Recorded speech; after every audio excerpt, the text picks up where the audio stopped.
Well, I'm back with the second video in my new series of videos that I'm going to start doing for the Moss House's agents. This one, it's about the referral stuff, you know what I mean? So I definitely believe in building your business based on referrals. I personally do it myself. It's something I picked up along the way. I'm not trying to steal any shine from where I get this information from. It's the Brian Buffini courses integrated with some other coaches and different people I've met along the way. I've been licensed since 2006. So I've received quite a bit of training from a ton of people, took a lot of webinars. I've been to Russell Shaw trainings, and Brian Buffini's and the title companies put on a lot of trainings, and I've been around, as you can see with the gray, all that. Anyhow, I definitely believe in building it. I mean, I get to enjoy some of the fruits of that now, where I don't have to be. I don't want to say that I'm not hustling. I don't want it to sound like that, but I don't always have to be pounding the pavement to try to get my next deal, because my phone will ring or I'll get a text message and it's, a new lead that was referred to me by one of my previous clients, or my previous client themselves will text me or call me or whatever and say, hey, so-and-so wants to buy a house. It's my coworker. Will you help them out? Yeah, definitely. I'll help them out. Send them my way. And it's a lot less stressful than calling a bunch of realtor.com leads or whatever, or always, I mean, some people subscribe to door knocking and stuff like that, and hey, we do stuff like that too. I help some of the agents here at Moss Houses pass out flyers, I'm not saying don't do any of the traditional marketing methods. They do work, but I just think it's much less stressful to maintain relationships with people you know and like. And those people, hopefully, if you treated them well when you were helping them with their house purchase or sell, they like you too.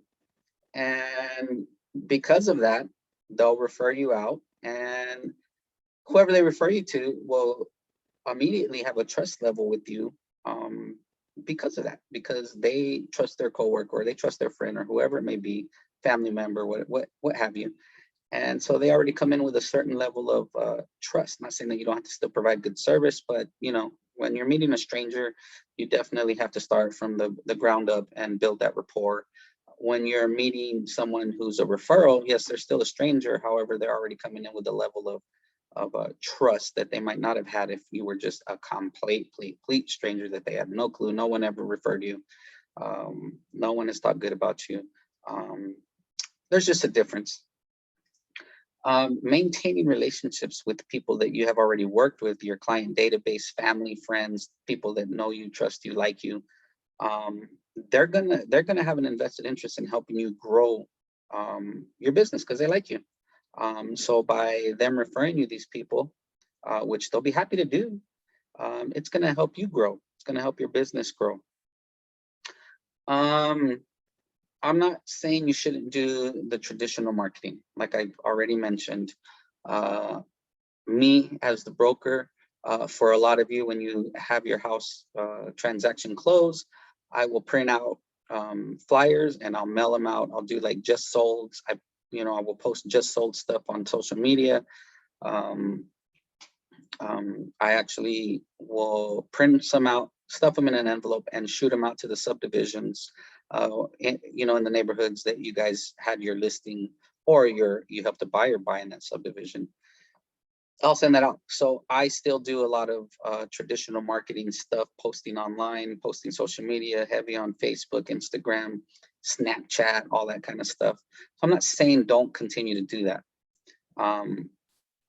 But for long-term sustainability, it's my belief, and it's because I have experienced it myself, building your business on referrals is a great way to go. It really is a great way to go. It'll help ensure you have a steady stream of business on those months where a lot of the realtor.com leads and what have you start drying up. going cold, you know, because throughout the year it's cyclical, right? We have our high months and our low months. Um, your referral business will stay strong. In my case, my referral business stays strong throughout the year. It does not really drop off. Um, Friends and family and ex coworkers and all that, they send me stuff throughout the year. Um, so anyhow, building on referrals, I think, is a fantastic way to long term ensure you have sustainability. Is it something that's going to provide instant success today? Like, am I going to call, you know, Joe Schmo over there in Chandler and say, hey, what's up and whatever? Is he going to send me a lead right this second? No. So it's not going to, it's not something that provides immediate, like I'm going to get leads and go show houses today type stuff. But sometimes they drop in your lap and you're showing houses next week. You send them over to the loan officer and you get them pre-approved, and then you send it over. You start sending them a list of houses, and all of a sudden you have a house under contract that you didn't have. It happens that way. I just had that happen just this last month. It definitely happens that way. I get most of my stuff on referrals now. I rarely get anything the other way. So, but you have to definitely mix it up. You have to do the things that work for you. I know some of you out there like to do a lot of stuff on social media. Some of you like to go to networking events and mingle. You have different methods. Some of you do like to go do door knocking. Not a lot of you do like to do that, to be honest, but a lot of you will go do flyers and things like that. You got to mix it up. Do whatever's your strength. However, once you get that person, once you start building your database a little more, some of you already have large databases, start networking, start leveraging that database, start working the database, like get it going, and you'll start seeing results. A good balance with this and other forms of marketing will be very effective in helping your business grow and stay grown. And you'll start seeing things happen that you didn't even realize. You'll start getting investment opportunities for those of you that want to, maybe fix and flip a house, or start buying some properties and holding on to them, start doing some Airbnb type stuff. Like, people will start coming to you because they know you do real estate. They might not even know that you'll buy the house yourself, but they'll come to you because you're a realtor. Hey, can you help me? Blah, blah, blah. Hey, you know what? I can do this for you. And you start giving them the options, everything we offer here at Moss Houses, everything you offer as, your own independent contractor, realtor, salesperson status. So one of the things that I recommend you do is organize your database. Organize it. Get that database, get those previous clients. If you don't have a ton of previous clients, do friends, family. Just build yourself a little database of people that know you, okay? Your immediate sphere might not be able to purchase a home, but they know people who know people who know people. So develop the list and then categorize it, okay? Knowing who you have in your database will help you determine the lead generation activities that will produce the most results. Having a prioritized database will also make your day more fun. You'll be spending your time with people you want to work with, and actually that part's true. The first part that little part that I read there sounded a little cheesy, but that's actually true. Sometimes I'm hitting up my previous clients, and next thing you know, we're having a beer and having a good old time, not even talking real estate. And then suddenly, the following day, I have, a qualified buyer, a new referral, or whatever. It happens that way. So on that part, it is fun. You end up just hanging out with friends sometimes. You make clients your friend, and then you're hanging out with them, and then boom, there you go. So categorize it, do A+ clients. So it's going to be 5 different categories: A+, A, B clients, C clients, and then D clients. The A+ clients, they're the ones that have sent you multiple referrals. Okay. They're like your advocates. They're the ones that you should focus on and appreciate the most. Okay. If you don't have a large database at the moment, put your family in there. The ones that are you're super close with, or whatever, the ones that you love, they love you. Put them in there in the A+ and focus on them, appreciate them. I'm not saying you have to be all salesy. Just contact them, talk to them, hit them up. Send them a little Starbucks gift card. You don't have to be all salesy and show up with a suit and tie or fancy dress and be like, hey, I'm a realtor. No, no, no, no. But you maintain the relationship, you build up the relationship, you focus on, you take them to lunch, take them to some coffee, just do different things. Those are your A+ clients, the ones that are your advocates. A clients, those are the ones that are most likely to refer you. However, they do have to be reminded that you are never too busy. Focus on those as provide value to those people. So sending them statistics, houses for sale in their neighborhood, just whatever, things of value. They're just a notch below the A+ clients. They do like you. They will send you referrals. However, sometimes they forget, or sometimes they think you're too busy, and you have to remind them, like, hey man, like, send me stuff. I'm ready. I'm ready to roll. Let's do this. And then they'll turn around and go, okay, here you go. So super good clients as well. Then we go down to the B clients. The B clients are the ones that still like you, but they're not super active. Like, you have to ask them to refer people to you, and they'll try. They will, but they're not going out of their way to get you clients or anything like that. Like, A+ people, those are your advocates. Those are the ones that are going to try to find you business and be almost like, I don't want to call them an employee, but they're going to, be your lead recruiting team, and they just love you and they want to see you succeed. That's your A+ clients. Back to the B ones, they would refer people to you if you ask them to.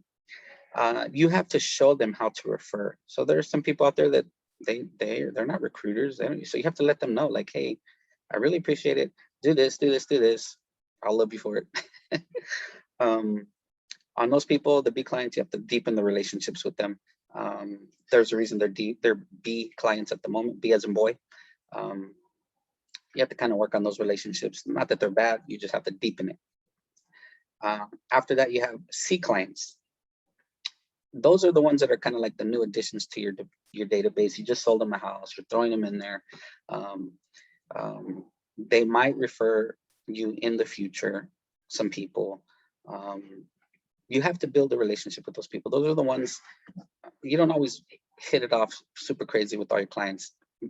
Right now with me, I tend to become friends with almost 99% of mine. That's just the way it's built. But some of them you don't. Hey, it's just a business transaction. Those ones you have to focus on building the relationship with them. If you focus on them, they might refer you in the future. You keep building that relationship. You can start moving up to B client. Next thing you know, you have them as an A client. You just have to work on those relationships. Those are the C clients. The D ones, D as in dog. Really, you should delete these ones from your database. If you don't want to delete them, don't spend any time really doing anything with them. They already have someone they refer business to. They have another realtor, their friend's boyfriend or whoever. They have someone, coworker that does it part-time, family member that does it part-time, or they just ran into a fucking, excuse my language, they just ran into a freaking awesome realtor out there that's doing a bang-up job. Hey, there's some good ones out there. Those are your D clients. Move forward. Just move forward without them. If you want to keep them in your database, go for it. Just keep them down there in the D category, D as in dog, and really don't focus anything on them. I mean, I do have some previous clients that have been like that, and you know what I do? I'll do an armless search for their subdivision, just with activity, and I'll set them up on a portal, and I'll say, hey, not trying to bug, just I'm pretty sure you'd like to know what activity is going on in your subdivision. So that's all this is. It'll show you the activity, anything that goes active, sold, pending, whatever, you'll see it. Hey, if you have any questions in the future, thank you. And then I don't do a whole lot of more effort on them because, they're not your advocate. You don't want to spend a lot of time there. That's when you get frustrated, when you start spending time on people that just don't give anything back. So anyhow, I hope you guys found this video interesting. I really, really want to say that for me, building my business on referrals has been great.